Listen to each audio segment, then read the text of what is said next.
चिपळूणमध्ये आजपासून काँग्रेसचं 3 दिवसीय शिबिर. नगरपालिका नगरपंचायत उमेदवारांना हर्षवर्धन सपकाळ मार्गदर्शन करणार.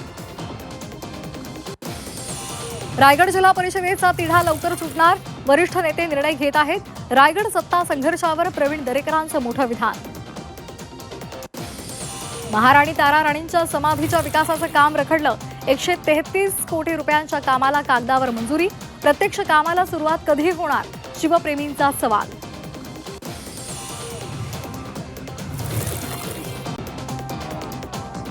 मुंबई महापालिकेमध्ये पद कपातीचं संकट. मनपाच्या प्रशासकीय रचनेमध्ये बदलाचे वारे. कालबाह्य भत्तेही बंद करण्याचा मानस. प्रशासन कामगार संघटनांमध्ये वादाची ठिणगी. अभिनेत्री रश्मिका मंधाना आणि अभिनेता विजय देवरकोंडा विवाह बंधनामध्ये अडकले. नवदाम्पत्याकडून लग्नाचा फोटो सोशल मीडियावर शेअर. चांदी 7,400 तर सोनं 1,300 रुपयांनी स्वस्त.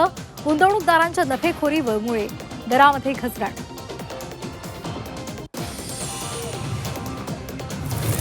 व्हॉट्सअप वेबचं मल्टिपल लॉग इन करताना अडचणी. भारतासह देशातील युजर्सचा फटका. मेटाकडून तांत्रिक अडचणीसंदर्भात कुठलीही माहिती नाही.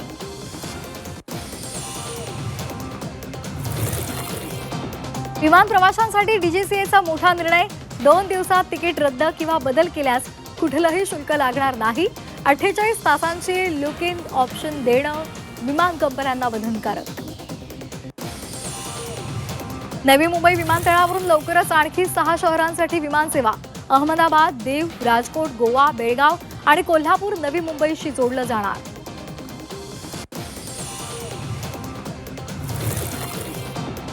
पश्चिम रेल्वेच्या प्रवाशांना आनंदाची बातमी. सोमवारपासून एसी लोकलच्या जादा फेऱ्या. सोमवार ते शुक्रवार 133 एसी ट्रेन्स धावणार. उन्हाळ्यामध्ये पश्चिम रेल्वेवर गारेगार प्रवास. मालवाहतूकदारांचा 5 मार्चपासून संप. 15 लाख मालवाहतूकदार संपावर जाणार. संपामुळे दिवसाला 1,500 कोटी रुपयांचा तोटा. ई चलान प्रणालीमधील जाचक अटीं विरोधात संप. देशातील तरुणाईला ब्रेन स्ट्रोकचा विळखा. दर 7 रुग्णांमध्ये 1 जण 45 वर्षांखालचा. बदलत्या जीवनशैलीमुळे धोका वाढल्याचं समोर. क्रिकेटपटू रिंकू सिंहच्या वडिलांचं निधन. नोएडामध्ये यथार्थ रुग्णालयात घेतला अखेरचा श्वास. यकृताच्या कर्करोगावर सुरू होते उपचार. 12वी पेपरफुटी प्रकरणामध्ये धक्कादायक माहिती समोर. आरोपीच्या डिलीट चॅटमध्ये गणिताचा पेपर फुटल्याची माहिती. डिजिटल पुरावे नागपूर पोलिसांच्या हाती.